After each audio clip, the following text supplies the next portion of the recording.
राधे राधे। बीकानेर राजस्थान। महाराज जी आपके चरणों में कोटि कोटि प्रणाम। महाराज जी मैं एक मनोरोग चिकित्सक हूँ। किसी भी रोगी की मानसिक पीड़ा कम करने के लिए मेरे मन में क्या भाव होने चाहिए और भगवत भाव किस तरह किसी रोगी की मानसिक पीड़ा को दूर कर सकता हाँ, बात ये समझनी कि उसकी जो मानसिकता है वो ऊर्ध्वगति रहित हो चुकी है। मतलब अच्छे विचार और उत्तम विचार रहित हो चुकी है और वो पतन की तरफ ही जाएगी। उसका मूल अध्यात्म में कारण है पाप क्रियाएं, व्यर्थ चिंतन, ओवर थिंकिंग, बहुत सोचना और भगवत रहित सोचना, सत्य रहित सोचना। तो असत प्रपंच उसको एकदम डाउन करता चला जाता है। और दूसरा इसमें कारण है ब्रह्मचर्यहीनता।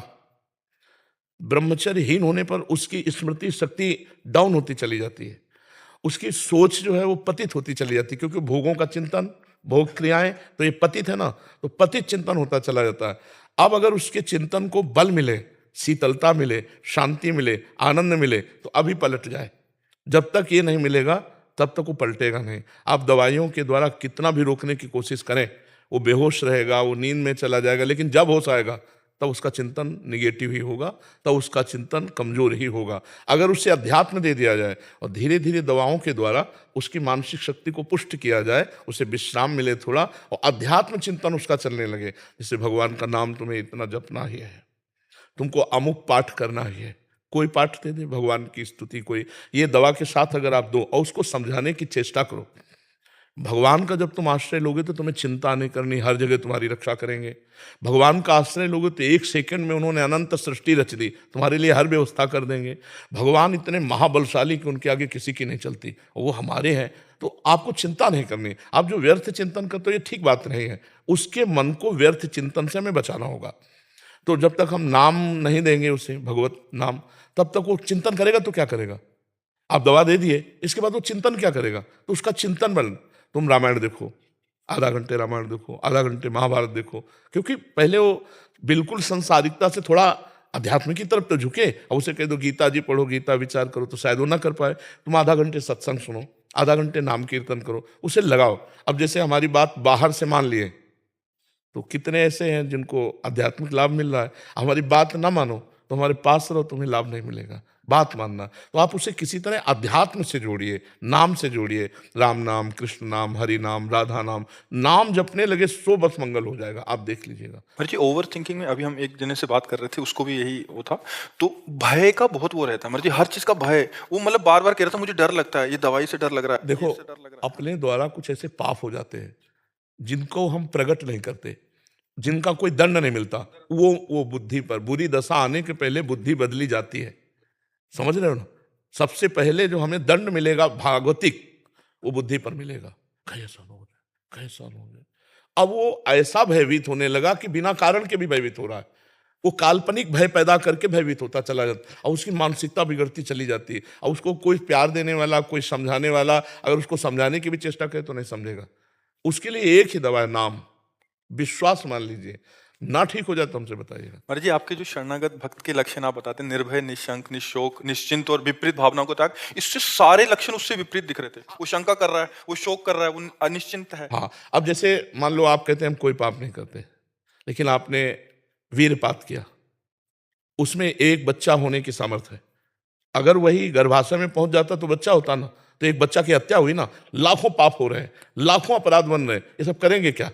ये करेंगे क्या? तुम्हारी बुद्धि को भ्रष्ट कर देंगे। इसको खिलवाड़ समझते हो? जो हमारे ऋषि मुनियों ने शास्त्रों में लिखा है कि 20-22 वर्ष तक ब्रह्मचर्य रहो, इसके बाद पाणी ग्रहण संस्कार करो, गृहस्थी में जाकर संतान उत्पत्ति करो, धर्म पूर्वक चलो, अपने पति को भगवान मानो, अपनी पत्नी को भगवान मानो, दोनों प्रेम से रहो, एक पति व्रत, एक पत्नी व्रत। ये सब क्यों कहा गया है? पापाचरण, मनोरंजन, तो भी भोगो, कुछ दिन बाद मनोरंजन का फल अपने आप आ जाएगा कि आपका दिमाग ही आपको दंड देने लगेगा। अपने हाथ से अपना गला काट रहे हैं लोग, अपने हाथ से अपने को फांसी में चढ़ा रहे हैं, अपने हाथ से जहर खा रहे हैं। ये क्या हो रहा है? इतना दुर्लभ मानव दे और आप इस तरह नष्ट करें, उसका कारण है आपका गुप्त पापाचरण। पापाचरण होने के कारण हमारी बुद्धि शुद्ध नहीं हो पाती। अगर शुद्ध बुद्धि हो तो मानो जैसे हम फेल हो गए, तो पहली बात तो शुद्ध बुद्धि होने पर फेल होगा ही नहीं, क्योंकि अपने चैप्टर को बहुत अच्छी तरह पढ़ेगा। और वो डिस्टर्ब है पहले ही, बॉयफ्रेंड, गर्लफ्रेंड, व्यसन, ये वो कई ऐसी बातें होती हैं जिनका लौकिक चिंतन करते करते वो और उतने में हो गया फेल। अब सोचा घर वाले डांटेंगे और मेरी स्थिति क्या, इससे तो ऐसे कई हैं, किसान हैं, विद्यार्थी हैं, खिलाड़ी हैं, बहुत से लोग ऐसे हैं, व्यापारी हैं जो अपने को असमर्थ, असहाय, असफल समझ करके और ऐसा नहीं करना चाहिए। ये नहीं करना चाहिए, और ये तभी रुकेगा जब बुद्धि शुद्ध होगी।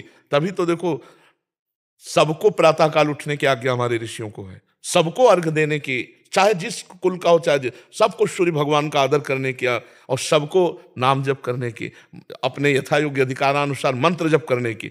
अब देखो, गायत्री मंत्र का जो आखिरी अर्थ है, वो परम सत्य मेरी बुद्धि को प्रचोदयात, सत्य की तरफ प्रेरित करे। पूरा मंत्र तो हम नहीं कहते क्योंकि अधिकारानुसार कहा जाता है। वो परम सत्य मेरी बुद्धि को सत्य की तरफ प्रेरित करे। प्रातः काल उठकर प्रार्थना, तो बुद्धि शुद्ध होती। अब आप देखो, 10-10 बजे तक सो रहे हैं, सूर्य भगवान उदय होने का कोई मतलब ही नहीं है, कोई दिनचर्या ही नहीं है, कोई दिनचर्या नहीं है। कुछ कार्य कर, कुछ कार्य कर। मनुष्य जीवन व्यर्थ नष्ट करने के लिए नहीं मिला है। देखो, आज भी बीमार स्थिति शरीर की है, हम 11 बजे उठ जाते हैं, 12 बजे तक बैठे रहते हैं, 12 बजे के बाद थोड़ा टहले फिर बैठ गए, 1 बजे शौच स्नान, 2 बजे आ गए रोड में, 2 बजे क्या, 2 बजे के 10 मिनट कम, 1:50 पे आने। हाँ हाँ, 2 बजे, और फिर देखो ये सब दिनचर्या चल रही है। अरे मनुष्य जीवन मिला है, खूब डट के मेहनत करो, जिस डिपार्टमेंट में हो। मतलब बाबा जी हो तो डट के भजन करो, तपस्या करो, कष्ट सहो, जगत मंगल करो, जो जहां है डट के करे तो मनुष्य जीवन की सार्थकता है। खाली बैठे हो तो मन तुम्हारा शैतान वो मार देगा। तो जो डिप्रेशन में, उनको कोई कार्य बताओ, उनके अनुसार, उनकी सामर्थ्य के अनुसार कि कोई भी कार्य कर ले, मतलब उसके अनुसार थोड़ा सा कार्यरत होना जरूरी है। बेकार आदमी डिप्रेशन में नहीं जाएगा, और क्या जाएगा। और नाम जप करें, और उसको बौद्धिक स्तर से पुष्ट करो। थोड़ी देर उसको आध्यात्मिक बातें बताओ, थोड़ी देर उससे बातचीत करके समझो कि इसकी दशा कहाँ डाउन हुई है, किस जगह है, ये डिप्रेशन का इसका कारण क्या है। तो विचार शक्ति ही हमको महान बनाती है, विचार शक्ति हमको नीच बनाती है। हमारे अच्छे विचार होने के लिए विवेक की जरूरत है। विवेक मिलता है सत्संग में, बाजार में नहीं मिलता है। बिन सत्संग विवेक न होई, और राम कृपा बिनु सुलभ न सोई। तो भगवान की कृपा से आप खुद इतने बलवान बनो कि आप संकल्प करो, नाम जप करो, हमारी बात मानो, और उसको संकल्प करो सामने आए हुए मरीज के कि मैं अपना नाम जप इसको देता हूं, और उससे कहो नाम जप करो। तो तुम्हारा जो नाम जप, मान लो 1000 नाम जप दिया, तो वो दान करने का तुम्हें 10,000 नाम का फल मिलेगा। समझ रहे हो, मैं अपना 1000 नाम कैसे तो 1000 दिए तो पलट का 10,000 आपका फायदा जो होगा ना, वो 10,000 नाम का फायदा हो, और उस जीव का उत्थान होने लगेगा। तो आप भी नाम जप कीजिए, और उसके विचारों को पढ़िए, और उसको आध्यात्मिक में धीरे से लाइए, और भगवान का बल उसे दीजिए, तभी पुष्ट होता, नहीं तो फिर परेशान हो जाएगा। एक समस्या है, हजारों समस्या है, हजारों समस्या है। शरीर स्वस्थ है, खाने पीने को सब है, बेटी ब्याह के योग्य है, पैसा नहीं है। बेटी का ब्याह करने के लिए वो आया ना, तो लड़का वाला ऐसी दिखाएगा, मुझे कारें चाहिए। अरे चाहिए कि तुम अपनी बेटी दे रहे हो, बस हमारे लिए पर्याप्त है। कितनी समस्याएं ऐसे गृहस्थों के पास, ऐसे लोग, सब व्यवस्था हो गई है, अब बेटी का जहां ब्याह किया, खूब धन खर्चा किया, लड़का बेकार में निकला।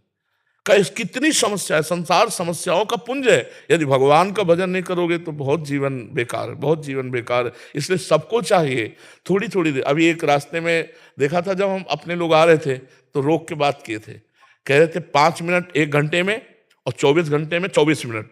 सिर्फ इतना मैं अभी कुछ दिन हुआ शुरू किए, मुझे बहुत आनंद है महाराज जी, मेरा जीवन बदल गया। ऐसा वो रोक के कह रहे, हाँ रोक के कह रहे थे। उसमें जो सुबह हम आते हैं ना, उसमें बात मान लो, अगर नाम जप शुरू कर, अच्छा नाम जप में पैसा नहीं लगता। आपको ये नहीं कह रहे कि नहा के नाम जप करो, कि भाई 4 बजे आप स्नान करो, ऐसा भी। और आजकल स्नान में कौन सी बड़ी सी बात है कि भाई गंगा जी यमुना जी नहाने जाना, अपने बाथरूम में बंद करो, स्नान कर लो, फिर आराम से बैठ करके भजन करो, जीवन सार्थक हो जाएगा। घंटा 2 घंटा अगर नहीं कर सकते तो 24 घंटे में 24 मिनट तो कर लो। और मांस मछली मत खाओ, शराब मत पियो, पराई माता बहनों की तरफ गंदी दृष्टि मत करो, फिर देखो जीवन कितना उज्जवल और आनंदमय होता है। जी ऐसा समझाओ भाई, समझाने से ही है। और बिना नाम जप के वो समझ भी नहीं पाएगा। नाम जप होना अनिवार्य है। नाम जप बहुत बड़ी अमृत शक्ति है, अमृत शक्ति है। सर गुरुवाणी में नाम जप और साधु सेवा 2 की बहुत महिमा लिखी हुई है। जितने 10 गुरु हुए हैं, सबके वाणी को पढ़ के देखा, केवल नाम जप, नाम जप की महिमा। अपने महापुरुषों को जितने देखो, सब नाम नाम, कबीर जी, रामानंद स्वामी, और जितने भी बड़े बड़े संत हुए, सब नाम से हुए। देखो इस मन की एक चाल देखो, चुप हुए, देखो चल पड़ा। लगाए हो सुनने में, तो जहां चुप हुए तो अपनी चाल चल पड़ा। अब अगर आपकी चाल नीच कोटि के चिंतन की है तो नीचे चला जाएगा, उच्च कोटि के है तो उच्च। इसको फंसाना है। हम कार्यरत हैं तो मन लगा हुआ है, जहां कार्य से हटे तो राधा राधा राधा राधा राधा राधा, फौरन लगाओ इसको।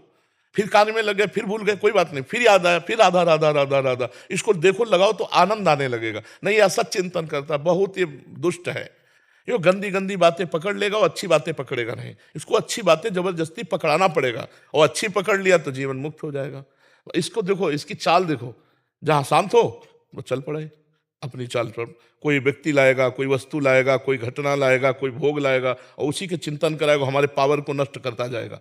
जो हमें मनुष्य शरीर में पावर मिला है, चिंतन के द्वारा पावर बढ़ता है, और चिंतन के द्वारा ही पावर नष्ट होता है। असत चिंतन के द्वारा पावर नष्ट होता है, और सत चिंतन के द्वारा पावर बढ़ता है। तो पावर बढ़ाने वाला चिंतन कोई बिरला ही करता होगा, नहीं, पावर नष्ट करने वाला ही चिंतन होता है। कहीं किसी व्यक्ति से राग, कहीं किसी व्यक्ति से द्वेष, कहीं कोई घृणात्मक बात, कहीं कोई ऐसी, और वो सब दिमाग में भर रही है और दिमाग को कमजोर करती चली जा रही। आप जब शयन करते हैं, 6 घंटे सोते हैं, तो आप अपने को बलवान महसूस करते हैं, इंद्रियों को फ्रेश महसूस करते हैं। क्यों? क्योंकि 6 घंटे चिंतन रहित सो गए। 6 घंटे संसार का चिंतन नहीं हुआ, कोई चिंतन नहीं हुआ, इसलिए आपकी इंद्रियों में बल आया। यदि 6 घंटे आप भगवान के चिंतन में संसार को भूल जाए तो सोचो क्या स्थिति होगी। ना सत ना असत, कोई चिंतन नहीं हुआ नींद में, तब आपको लगा हाँ आज मैं बहुत आराम से सोया, और एक मतलब फ्रेश अनुभव होता है, क्योंकि चिंतन छूटा। अगर आदमी को नींद ना आए तो आदमी परेशान हो जाए। क्यों? क्योंकि उसका चिंतन नहीं रुक रहा, उसको चिंतन रोकना है। अगर हम वही चिंतन नाम के बल से रोक दें, राधा राधा राधा, तो 6 घंटे ना सोए भी तो भी आनंद बना रहेगा। 1 मिनट दिन में नहीं सोते, रात्रि में 8 से 11 ये समय शयन का है। अब इसमें जो आ गई सो आ गई, राधा राधा राधा राधा राधा। तो हमारा चिंतन का ठिकाना तो होना चाहिए, कोई ठिकाना तो होना चाहिए। जैसे जल जहाज का पक्षी उड़े कितना भी उड़े, उसका ठिकाना वही जल जहाज में आना पड़ेगा। ऐसे ही हमारा मन कितना भागे, एक ठिकाना तो होना चाहिए। अब आपके मन का ठिकाना ही नहीं है, वो सोचता ही चला जा रहा है, तो आप परेशान नहीं हो जाएंगे। एक ठिकाना रखो, राम नाम, कृष्ण नाम, राधा नाम, राधा राधा राधा, उड़ा मन, गया संसार में, संकल्प फिर आया राधा राधा राधा, फिर उड़ा, आप बच जाओगे। नहीं, उस संसार का चिंतन करते करते आपकी शक्ति क्षीण होती चली जाएगी और आप पतित हो जाएंगे। आप देखो, जो ठीक से चलते हैं उनका अलग जीवन होगा, जो पतित चलते हैं वो थोड़े दिन के लिए आपको प्रकाशित दिखाई देंगे, लेकिन बहुत बुरा फ्यूज होंगे, बहुत बुरा वो पतित होंगे। गंदे आचरण करने वाला कभी उन्नतिशील नहीं हो सकता, चाहे जितना बड़ा धनी दिखाई दे, खोखला होता है अंदर से। जैसे लकड़ी है ना, घुन लग जाए तो अंदर से खोखला कर देती है, बाहर से अच्छा दिखाई देता है, अंदर से खोखला होता है। धर्मात्मा पुरुष बाहर से भले कम पैसे वाला दिखाई दे, बाहर से वो अच्छा ना दिखाई दे, लेकिन एक दिन वो चमकेगा। और जो अधर्म वाला होता है, बाहर से भले चमक रहा है, वो एक दिन फ्यूज होगा, पक्का समझ लीजिए। अधर्म आचरण नष्ट कर देता है। तो हमें लगता है कि हमारे मन को एक ठिकाना चाहिए, वो है ठिकाना भगवान का नाम। बस नाम में लगवा दो कि ये औषधि है और ये परम औषधि है। राधा राधा राधा बोलो, 10 मिनट बोलो, 20 मिनट बोलो, फिर धीरे धीरे ठीक हो जाओगे। नवनीत भारीजा जी अजमेर से। राधे राधे। महाराज जी, भक्ति की चरम सीमा क्या है? मैं भक्त हूं ये भी विस्मरण हो जाना, मैं भक्ति कर रहा हूं ये भी विस्मरण हो जाना। ब्रह्म नहीं, माया नहीं, नहीं जीव नहीं काल, अपनी ही सुधि ना रही, एक रहो नंदलाल। अपनी भी स्मृति न रहना। अपनी स्मृति का मतलब ना स्थूल देह की, ना सूक्ष्म देह की, ना कारण देह की, केवल अपने भाव देह में स्थित होकर के अपने आराध्य देव में तन्मयाहा स्थिति। दो देवर्षि नारद जी ने कहा है तन्मयाहा। भगवान श्री कृष्ण उद्धव जी से कहते हैं ता मन मनुष्का मत प्राणा मदर्थे त्यक्त दैहिका।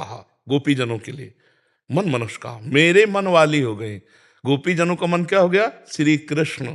मन मनस्का मत प्राणा। गोपीजन उद्धव से कहते हैं, कहा कहूं उद्धव, कान भये प्राण में और प्राण भये कान में, ही में ना जान पड़े कान है कि प्राण है। मत प्राणा, भगवान ने गीता जी में कहा मत चित्ता मदगत प्राणा बोधयंता परस्परम कथयंति च माम नित्यम तुष्यंति च रमंति च। और इस तुष्यंति च रमंति च की आखिरी स्थिति यह है कि श्री कृष्णाकार वृत्ति, मन कृष्णमय, बुद्धि कृष्णमय, चित्त कृष्णमय, अहम कृष्णमय, अपना अस्तित्व ही नहीं रहा। जैसे ज्ञान की चरम सीमा अपने सिवा और कोई अस्तित्व ही नहीं रहा, मैं के सिवा, ऐसे भक्ति की चरम सीमा प्रभु के सिवा कोई अस्तित्व ही नहीं रह गया, प्रभुमय हो गई। कृष्णोहम पश्चिमे सखी ललिताम गतिम, सखी देख मेरी ललित गति को, मैं कृष्ण हूं, कृष्णाकार, कृष्णोहम, मन बुद्धि चित्त अहम सब कृष्णमय। अंतिम स्थिति भक्ति की यही होती है, उसका रोम रोम कृष्णाकार होता है। मैं श्री कृष्ण का सेवक हूं, यह भी विस्मरण हो गया, केवल कृष्ण रह गए। सवाल तभी हल माना जाएगा जब उत्तर एक हो। उत्तर एक हो, वासुदेवा सर्वम, तो सर्वम वासुदेवा सर्वम। आखिर समहात्मा सुदुर्लभा, बहुनाम जन्म नामंते ज्ञानवान माम प्रपद्यते वासुदेवा सर्वमिति समहात्मा सुदुर्लभा। सब जगह अपने गोविंद को, श्री कृष्ण को देखना, ये अंतिम स्थिति है। सर्वत्र सर्वान वस्तुतया निरीक्ष, ये क्रूरा अपि पापिनो न च सताम संभाष्य दृश्यास्ते सर्वान वस्तुतया निरीक्ष परम स्वाराध्य बुद्धिर्मम। क्रूर दुष्ट पापी में भी साक्षात अपने राधा वल्लभ लाल का दर्शन जो करे वही सच्चा प्रेमी। सब में मेरे प्रभु विराजमान है, तो यहां भी प्रभु विराजमान है। फिर मैं कौन हूं, ये विस्मरण हो गया। ब्रह्म नहीं, माया नहीं, नहीं जीव नहीं काल, अपनी ही उसुधि ना रही, एक रहे नंदलाल। हा कृष्ण, कृष्णाकार वृत्ति भक्ति की चरम अवस्था यही है। इसके आगे जो होता है वो होता है अपने भावदेह से इष्ट के समीप सेवा करना। जैसे दास है, सखा है, गोपी है, सहचरी है, तो ये गुरु प्रसाद से जो मंत्र मिलता है उससे भावदेह का निर्माण होता है। जैसे अपने लोग शरीर से पुरुष दिखाई दे रहे, लेकिन अपने भावदेह में हम श्री जी की सहचरी हैं, कोई गोपी है, कोई सखा है, कोई दास है, वो अपने भावदेह से इष्ट की सेवा में तन्मय रहता है। ये इस शास्त्रीय पद्धति के आगे की बात है। यहाँ जहाँ अंतिम होता है सारा सिद्धांत, सर्वम खलमिदम ब्रह्म या वासुदेवा सर्वम, यहाँ से प्रेमियों की यात्रा शुरू होती है। यहाँ से प्रेम की यात्रा शुरू होती है भावदेह की। पहले सर्वम खलमिदम ब्रह्म तो जीवन मुक्त हो गया, अब यहाँ से होती है भावदेह की यात्रा, कि वो अपने प्रभु को अपना स्वामी मानकर, मित्र मानकर, पति मानकर, कांता पति मानकर, या सहचरी भाव से युगल सरकार की सेवा में, फिर वो आगे की बात होती है। पहले यहाँ की चरम सीमा है, शास्त्रीय चरम सीमा है, सब जगह अपने भगवान का दर्शन करना। जैसे गोस्वामी तुलसीदास जी कह रहे, जड़ चेतन जग जीव जत सकल राम मैं जानी। जब मान नहीं कह रहे, जान वास्तविक दिखाई दे रहा है। बंदों सबके पद कमल सदा जोरी जुगपान, सी राम मैं सब जग जानी। जानी, वो कह रहे हैं मान नहीं रहे, हम जान रहे हैं।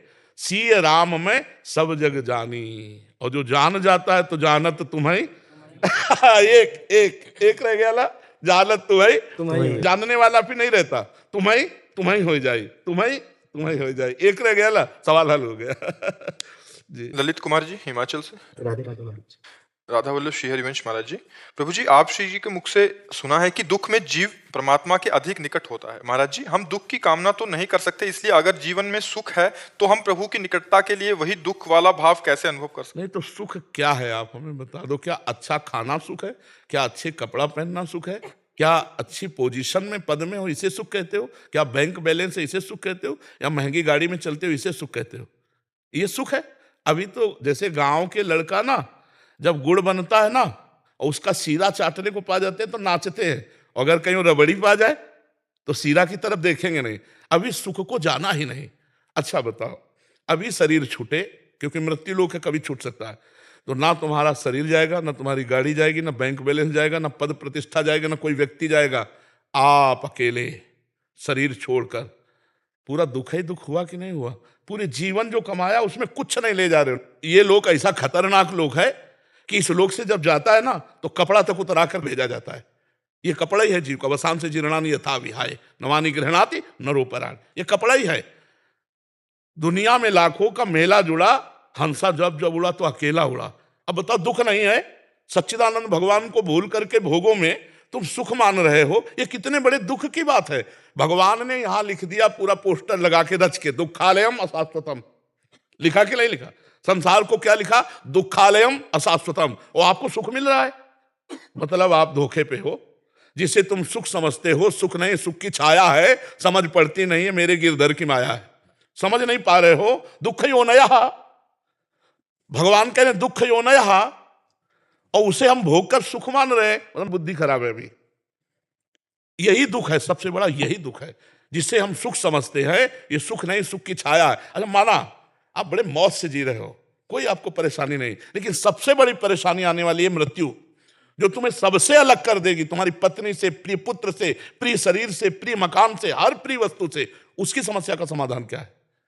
सोचो, उसकी समस्या का तो अभी तुम्हें जलन पैदा हो जाएगी, जिसे तुम सुख समझते हो उसके प्रति जलन पैदा हो जाएगी और दुख लगने लगेगा। नहीं, जो भगवान का विस्मरण करा दे उसे सुख नहीं कहते, तो घोर दुख है, वो तो बड़ी हानि है। जो भगवान का हनुमंत विपत्ति प्रभु सोई, जब तो सुमिरन भजन। यहां कुछ अच्छा लगे, बुद्धि खराब है।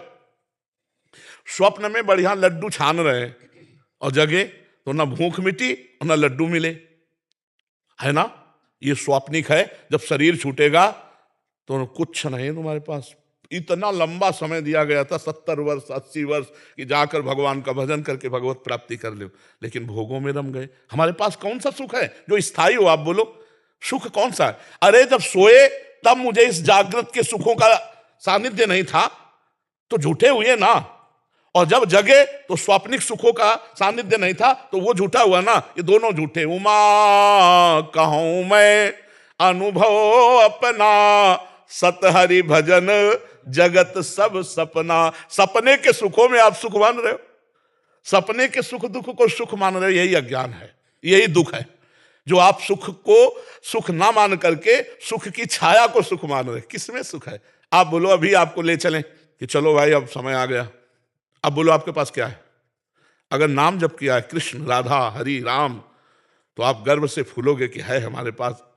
और अगर नाम जप नहीं किया है तो यहाँ का कुछ नहीं जाना। ये सब कोई अच्छे से समझ लो, चाहे जिस पद में हो, चाहे जिस प्रतिष्ठा में हो, यहाँ कुछ नहीं जाना। जहाँ सांस रुकी तो हर डिग्री और हर इनाम और हर यश मिट्टी में मिल जाएगा, और आप अपने कर्मों का भोग जैसा किए हो, शुभ अशुभ, नरक स्वर्ग को भोगोगे। इसलिए नाम जप करो भयभीत होकर। भयभीत होकर मरना है, सब छूटना है। ये दो शब्द याद कर लो, मरना है और सब छूटना है। तो जब अच्छा भोजन पाओगे तो याद आएगा मरना ही है। तो नहीं खान पान ते ही भावे है, नहीं कोमल वसन सुहावे है, सब विषय लगे ते ही खारा है, और हरि आशिक का मग न्यारा है। ब्रह्मादिक के भोग सब विषम लागत ताई। अभी आनंद आने लगेगा भगवान का जो लिखा हुआ है इसके। जैसे दुकान में लिखा हो औषधालय, दुकान में लिखा हो पुस्तकालय, और आप वहां जाकर के बोलो, मान लो पुस्तकालय में जाओ, बोलो 100 ग्राम मिठाई दो, तो पागल हो क्या तुम? यहाँ पुस्तकालय है, औषधालय में जाके को 100 ग्राम मिठाई दो। तो इसका नाम भगवान ने रखा है दुखालयम अशाश्वतम। इसमें दुख ही दुख परिणाम में मिलेगा, और जो भी मिलेगा यहाँ वो अशाश्वत नाशवान, छूट जाने वाला है। या छूट जाने वाले के प्रति इतनी मेहनत, और जो पास जाना है बोले मन नहीं लगता उसके लिए। यही दुख है, यही दुर्दशा है। इसलिए नाम जब करो, ये सुख नहीं है। इनके प्रति घृणा बुद्धि करो कि ये हमारे मन को फंसा के केवल समय नष्ट किया जा रहा है, ये सुख नहीं। राधा राधा राधा कृष्ण कृष्ण कृष्ण, जो नाम प्रिय हो खूब नाम जप करो। समझ रहे? दुख तो है ही है, आकांक्षा क्या करे? सबसे बड़ा दुख आ रहा है भैया, अगर फांसी की सजा को तुम्हें बता दिया जाए कि कल 12 बजे फांसी होगी, और विश्व के सारे सुख तुम्हें दे दिए जाएं, और कहा जाए भोगो, और अगर तुम्हें सुख मिल जाए तो मुझे बता दो। नहीं मिलेगा, क्योंकि तुम्हें फांसी का फंदा हर सुख में दिखाई देगा। क्या क्या खाऊं, मरना है कल, क्या भोगूं, कल मरना है। अरे फांसी वाले को तो कल पता है 12 बजे मरेगा, अपने को अभी नहीं पता है कि हम एक शब्द के बाद अगला बोल पाएंगे कि नहीं। अपने तो और संदेह में है, नहीं है? इसलिए अपने को तो बहुत सावधान होकर हर समय निरंतर नाम जप करना है, निरंतर भगवान का भजन करना है। ठीक है ना? हम दुख मांगे नहीं, बिना मांगे मिल गया है। ये दुख ही है, दुखालय व शाश्वतम, संसार दुख ही है। देखो, अगर सूकरी विष्ठा खाती है ना, और उसको बैकुंठ जाने के लिए प्रहलाद जी ने कहा कि भगवान नरसिंह जी कह रहे जिसको ले आओ उसको चलेगी बैकुंठ, तो उनका बैकुंठ में ये मिलेगा? बोले ये तो नहीं मिलेगा, बैकुंठ में कहाँ मिले? बोले नहीं जाना बैकुंठ। समझ रहे हो? इतनी आसक्ति प्रबल भोगों की है कि भगवान और भगवान के परम पद का जीव विषयों के लिए त्याग कर रहा है। नाली के कीड़ा को यदि अमृत के कुंड में डालने ले जाओ तो वो बुरा मानेगा, वो नाली में ही रहना पसंद करेगा। ऐसी भगवान की प्रबल माया है। ये तो बड़े भाग्यशाली जो संत समागम के द्वारा अपनी बुद्धि को पवित्र करके भगवान में लगा रहे। नहीं, जहां है वहीं अच्छा लगता है। ये जीवन नहीं है, ये जीवन नहीं है, मृत्यु है। जिन हरि भगत हृदय नहीं आनी, जीवित सब समानते प्राणी। जीता हुआ मुर्दे के समान वो व्यक्ति है जिसका भगवत चिंतन नहीं चलता, जो नाम जप नहीं कर रहा है। बहुत जीवन का सार है नाम जप। नाम जप जितना कर लो उतना आनंद है। हम सब शास्त्रों का सार बार बार कहते हैं नाम जप। ये कलिकाल मलायतन मन कर देख विचार, श्री रघुनाथ नाम बिन नाहिन आन आधार। कलयुग केवल नाम आधारा, सुमिर सुमिर नर उतरे। खूब नाम जप करो इस समय।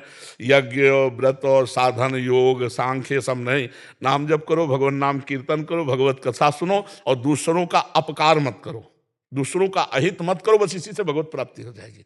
ठीक है। समता गंगावत जी। राधा वल्लभ श्री हरिवंश को। गुरुदेव आपके चरणों में कोटि कोटि प्रणाम। गुरुदेव भगवान, आपने कहा है कि किसी भी परिवार में एक भक्त हो जाए तो उसकी पीढ़ियां तर जाती हैं। महाराज जी, इस कथन का कृपया समझाएं कि परिवार की पीढ़ी को भक्ति मार्ग मिल जाता है या स्वतः भगवत प्राप्ति हो जाती है? सरकारी कृपा जैसे नहीं होती कि लड़का ऑफिसर है तो तुम रेल में फ्री चल सकते हो, माता पिता अमुक अमुक चल, पत्नी भी चल सकती है। तो परिवार के कुछ सदस्यों को सरकारी नहीं मिलती छूट। ये सरकारी छूट है कि तुम्हारे परिवार में एक भगवान को प्राप्त हो गया। भक्त की बात नहीं कहते केवल, भगवान का वो भक्त जो भगवत प्राप्त हो गया है। अब ऐसे नहीं 2-4 माला चलाता है 21 पीढ़ियां तर जाएंगी, अभी तो उसी के तरने में। जो भगवत प्राप्त हो चुका है उस परिवार की 21 पीढ़ियां, 14 आगे की और 7 पीढ़ी पीछे की, वो जो नरक में भी होंगी वो सीधे भगवत प्राप्त हो जाएंगी।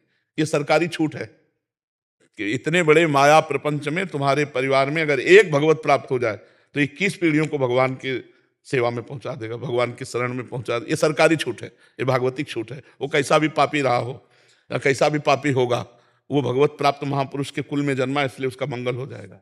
महाराज जी, जब तक आप मतलब आप उन्हें देखना शुरू किया तब से ऐसे लगता था कि जैसे बचपन में ही ऐसा परिवार मिला जिसमें लहसुन प्याज नहीं खाते थे, संत मतलब आध्यात्मिक परिवार पूरा। लेकिन वो उस समय जबरदस्ती टच लगता था कि हमें ये सब कुछ करना पड़ रहा है, लेकिन महाराज जी करते थे लेकिन वो एक माहौल में। लेकिन अब ऐसे लगता है महाराज जी की अब आप जब से आपको देखना शुरू किया है अब समझ में आता है कि वो सबसे बड़ी कृपा थी। ये जो पैसा है ये सब कुछ नहीं, हाँ कृपा। सुतदारा धन लक्ष्मी पापियों के घर होए, संत समागम हरि कथा तुलसी दुर्लभ दोए।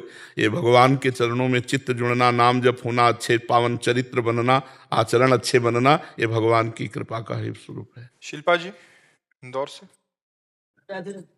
महाराज जी, जब भी दिनचर्या जीवन में कुछ भी गलत होता है तो हमेशा पूजन पाठ के समय ही वो चीजें याद आती हैं जिससे मन विचलित, क्योंकि उस समय वो नष्ट होते हैं, डिलीट होती हैं। जब आप नाम जप करते हो, पाठ करते हो, आपके द्वारा की हुई गलती जो सामने आती है, जब वो नष्ट होगी तभी भगवद आनंद मिलेगा। इसीलिए आचरण सुधारो, गलती ना हो। अभी ये तो नए नए के आ रहे हैं, अभी पीछे पूरा स्टॉक डिलीट होना है।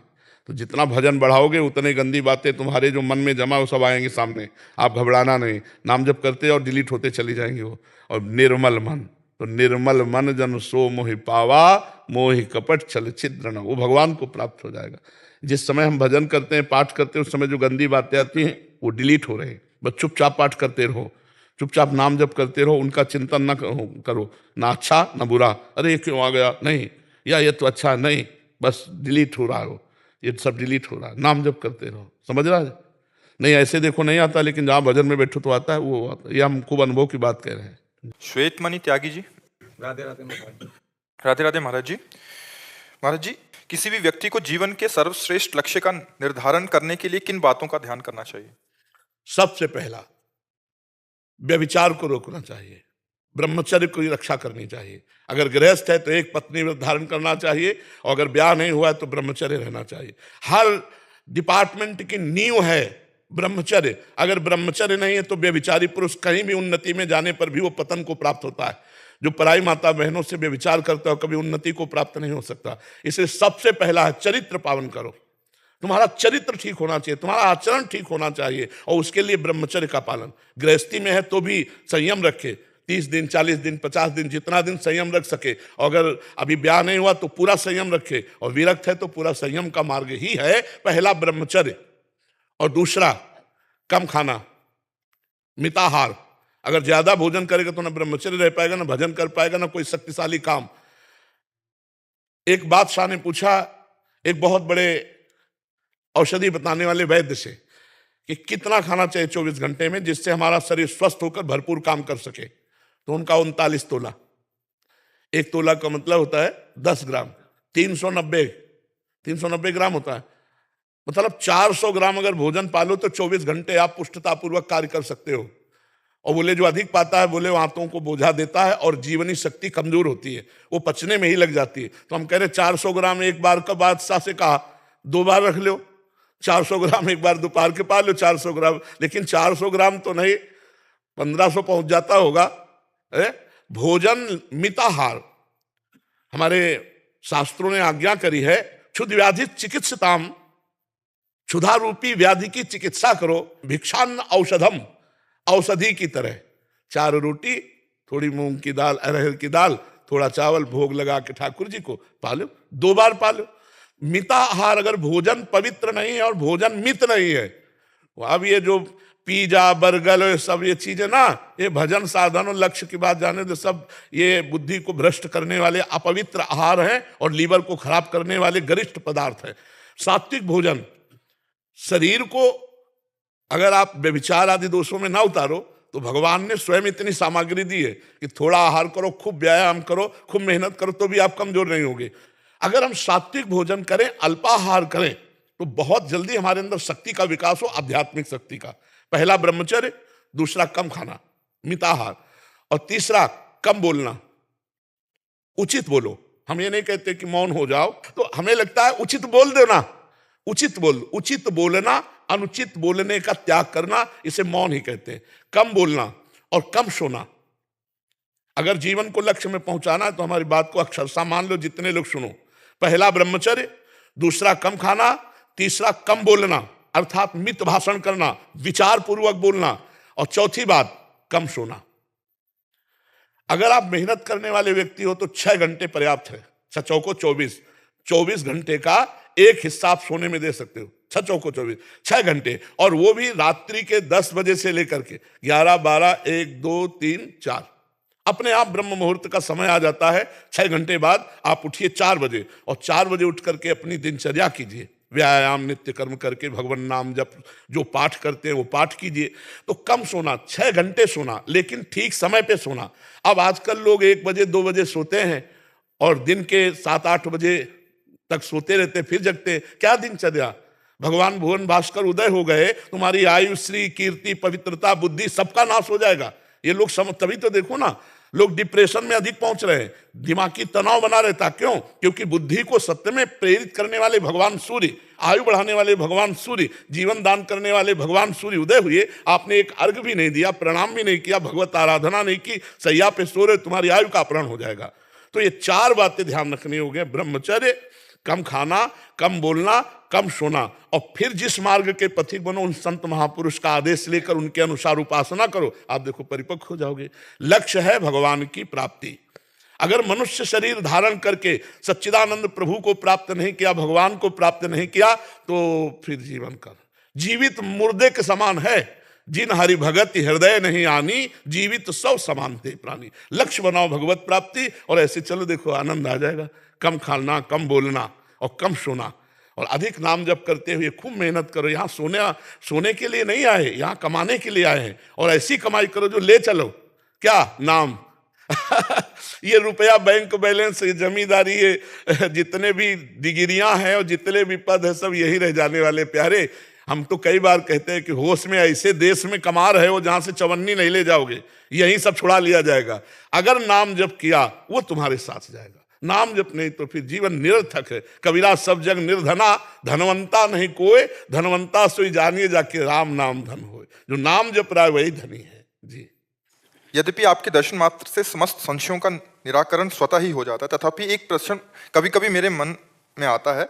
जब कभी जीवन में अनिर्णय की अवस्था आती है, भिन्न भिन्न परिस्थितियां आती हैं, उसका निवारण करने के लिए किसका आश्रय लें? मन का, भगवान बुद्धि का, या भगवान के आश्रित हो जाए? भगवान के ऊपर छोड़ दो। जब भगवान शंकर ने सती जी को बहुत प्रकार से समझाया कि रघुनाथ जी सच्चिदानंद हैं, बड़े बड़े मुनि, इंद्र, योगींद्र इनका ध्यान करते हैं, लेकिन सती जी को समझ में नहीं आया कि यदि भगवान श्री राम सच्चिदानंद त्रिकालज्ञ हैं तो खोज कैसे रहे, हे खग हे मृग हे मधुकर श्रेणी तुम देखी सीता मृग नैनी। और अगर भगवान सच्चिदानंद नहीं तो भगवान शिव त्रिकालज्ञ हैं, ये इनको सच्चिदानंद कह के क्यों प्रणाम करते। भगवान शंकर ने बार बार समझाया, जब नहीं समझ में आया तब कहा, जो तुम्हारे मन अति संदेहु तो किन जाई परीक्षा लेहु। अब हो ही सोई जो राम रचि राखा, को करी तर्क बढ़ावे शाखा, अस कही जपन लगे हरिनामा। ये सिद्धांत है। पहले हम प्रयत्न करें कि क्या ठीक है क्या नहीं ठीक है। जब हम ऐसी स्थिति में पहुंच जाएं कि निर्णय करने लायक नहीं है तो श्री भगवान के ऊपर छोड़ दें कि हे भगवान आप मुझे संकेत करो, मुझे क्या करना चाहिए क्या नहीं करना चाहिए। तुरंत कोई ना कोई अंदर से उत्तर मिलेगा या बाहर से उत्तर मिलेगा, आप इंतजार करना किसका प्रश्न है। जब ऐसी परिस्थिति हो तो भगवान के ऊपर छोड़ो। हो ही सोई जो राम रचि राखा, को करी तर्क बढ़ावे शाखा। भगवान के ऊपर छोड़ दो, ठीक निर्णय आ जाएगा। अभिषेक व्यास जी बेंगलोर से। राधे राधे महाराज। राधे राधे महाराज जी। महाराज जी, आध्यात्मिक गुरु कहते हैं कि आपसे सब कुछ कर्म करवाया जा रहा है, पर मैं इस दुविधा में हूं कि अगर सब कुछ करवाया जा रहा है तो फिर मैं इतना अभी क्यों नहीं सोच रहा समझ हूं? नहीं पाए उनकी बात समझ नहीं पाए। आपसे सब कुछ करवाया जा रहा है, कौन करवा रहा है बताओ आप, कौन करवा रहा है। अदृश्य शक्ति है। तो फिर भैया दंड क्यों देती है, पुरस्कार या तिरस्कार, दंड क्यों देती भाई। समझना हमारी बात। 3 गुण है माया के। माया के 3 गुण हैं, सतोगुण रजोगुण तमोगुण।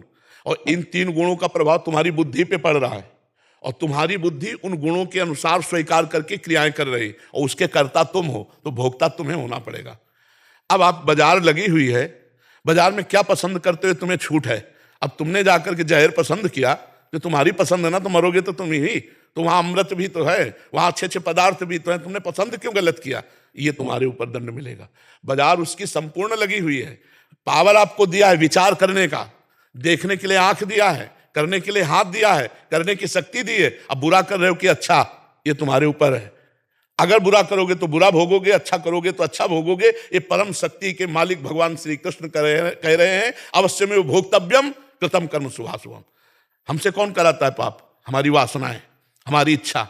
कोई हमको सिखा रहा है क्या कि पराई माता बहनों की तरफ देखो, हमारा पाप कर्म, हमारे अंदर जो मलिन इच्छा है वो हमको, तो उसको हम मार नहीं सकते। अगर नहीं मार सकते हो तो तुम्हें पीटने के लिए फिर पुलिस बनी हुई है और जेल बना हुआ है और नर्क बना हुआ है, फिर भोगना पड़ेगा।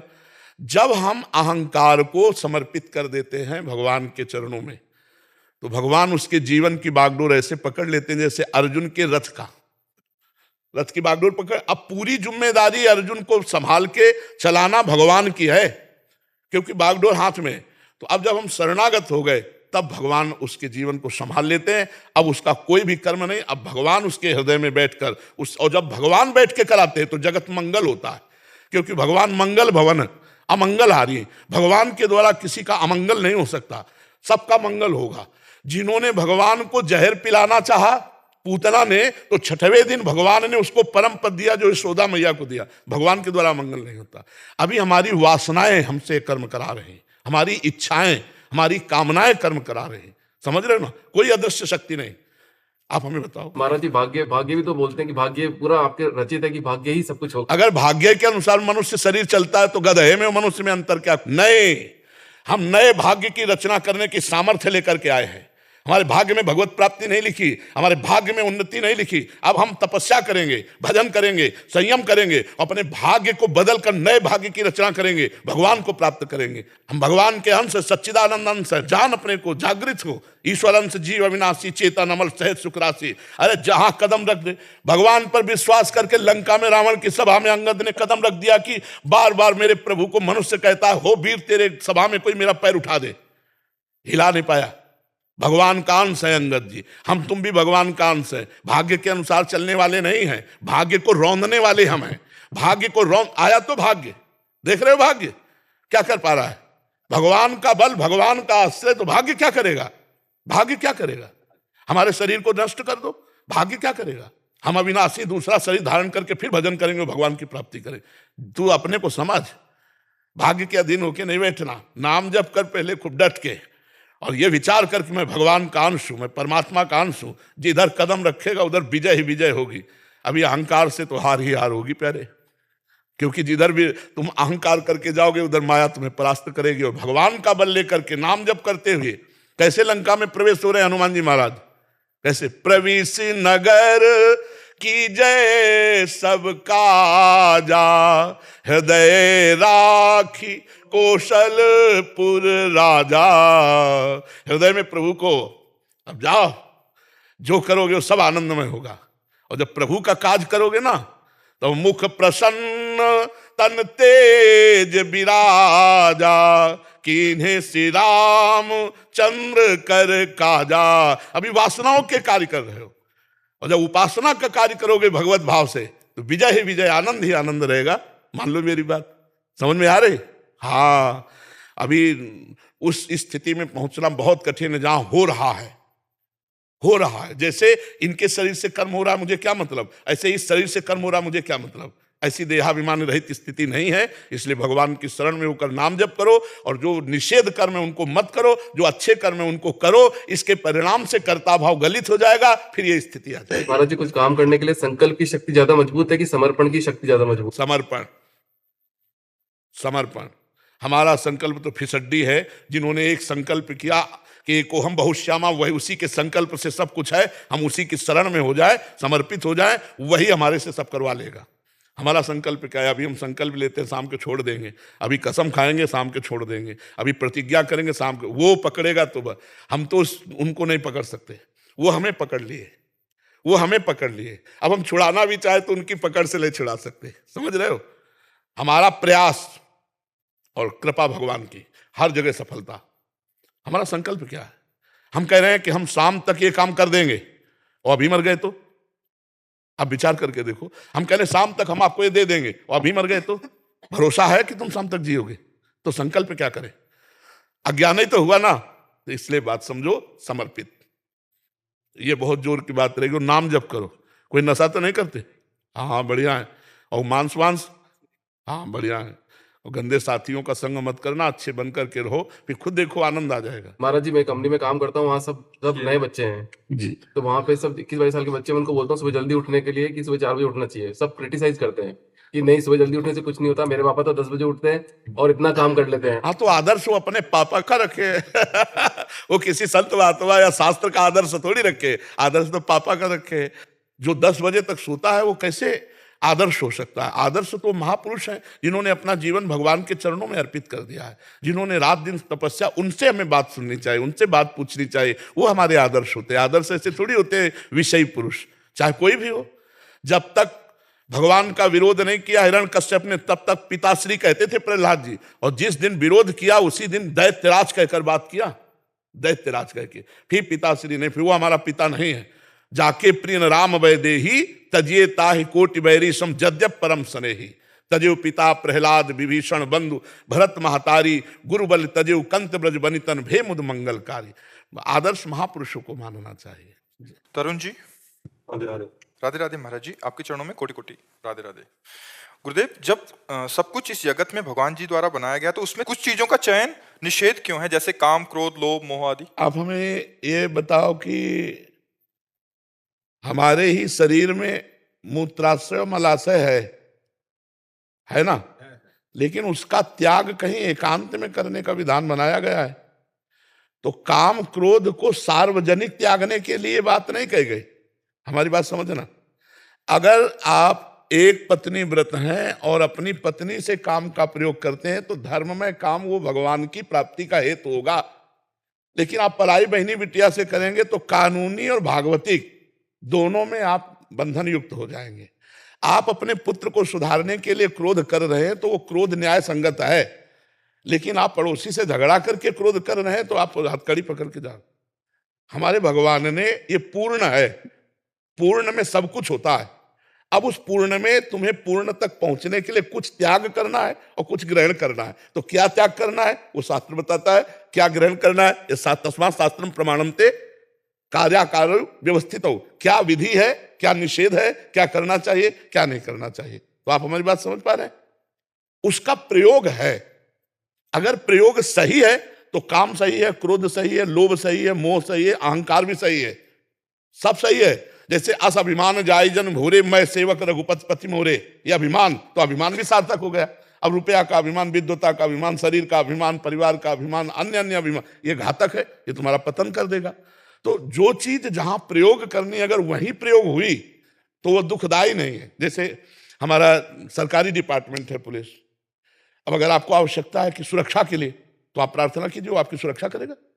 और अगर आप गलत करेंगे तो आपके डंडा चलाएगा। तो वही आपके लिए दुखदाई है, वही आपके लिए सुखदाई है। तो जब आप कानून के विरुद्ध चलेंगे तो दुखदाई, और कानून के अनुकूल चलेंगे तो सुखदाई है। ऐसे हमारे भगवान का पूरा डिपार्टमेंट बना हुआ है, चाहे शनि राहु ग्रह नक्षत्र, काम क्रोध लोभ मोह मद मत्सर सब। अब आप बताओ इसमें क्या दोष है? आपको समझ में आया इसमें? हाँ, अपने जगह उसका प्रयोग किया। जैसे गुरु है, अपने शिष्य पर क्रोध कर सकता है, उसके दोष दर्शन करके दोष निवृत्ति के लिए। जैसे अधिकारी है, दोषी पुरुष को दंड दे सकता है और निर्दोष को मुक्त कर सकता है। अगर बहुत ज्यादा अपराध है तो दोषी पुरुष को मृत्यु का भी दंड दे सकता है।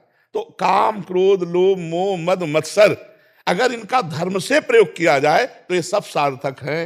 अपनी पत्नी से प्यार करो, अपने बच्चे से मोह करो, अपने माता पिता से प्यार करो। आप अब दूसरा धर्म विरुद्ध प्यार, तो फिर वो निषेध हो गया, प्यार भी निषेध हो गया, नहीं निषेध हो गया। ऐसे ही सब जहां जिसका प्रयोग है वहां हम उसका प्रयोग करें तो वो सही है, और अगर उसके विपरीत करेंगे तो वही पाप बन जाएगा। समझ पा रहे हैं आप? महाराज जी, किसी को धोखा देना अच्छी बात नहीं है, तो धोखा खाना कहाँ तक उचित है? नहीं, कबीरा खुद को ठगाइए। हमारे महापुरुष कहते हैं अपने को ठगा लो लेकिन तुम किसी को मत ठगो। उससे क्या होगा कि जैसे तुम्हारा पूर्व का ऋण है और आप दे नहीं पाए, अब वो इस जन्म में आया है, अब वो तुमसे बेईमानी करेगा, क्योंकि तुम्हें पता नहीं है ना कि पूर्व का हमारा ऋण है और वो नहीं मिलेगा आपको, कुछ भी कर लो। तो वो आपका ऋण है पूर्व का, ये मानकर आपको सहजाना होगा। और अगर आपके ऋण नहीं है तो उसको देना ही होगा। अगर अभी नहीं देगा तो कभी भी कहीं भी हो उसे देना पड़ेगा। तो हमें कबीरदास जी करे, कबीरा खुद को ठगाइए पर किसी को ठगिए मत। ठगना तो किसी के हाथ में है नहीं, कोई भी हमारे को आके ठग सकता है, मगर कितना ठगा जाएगी भाई, इतना उचित है? उतना ही ठगेगा जितना उचित है, इसके आगे ठग नहीं सकता, ये भी ध्यान रखो। अगर आपका पैसा है तो कोई ठग नहीं सकता, और अगर आपने पूर्व में किसी से उधार लिया है या किसी का ऋण है या किसी की ठगाई की है तो आप चाहे जितने प्रवीण हो ठगे जाओगे। दोस्ती में, व्यवहार में, व्यापार में कहीं ना कहीं वो आपको घाटा लगेगा, क्योंकि आपका ऋण उधर जाना है। लेकिन हमको किसी को नया कर्म करके ठगना नहीं। बोले अगर हमारा ऋण होगा तो उसको देना पड़ेगा, वो देगा। किस विधान से देगा वो भगवान जानते हैं, लेकिन हम ठग के विधान से हम नहीं लेंगे। अब पाप कर्म के विधान से हम अपना ऋण नहीं लेंगे। अगर भगवान को दिलाना तो धर्म विधान से देंगे, वो आ जाएगा, कहीं से भी आ जाएगा। सचिन मिश्र जी, लखनऊ से।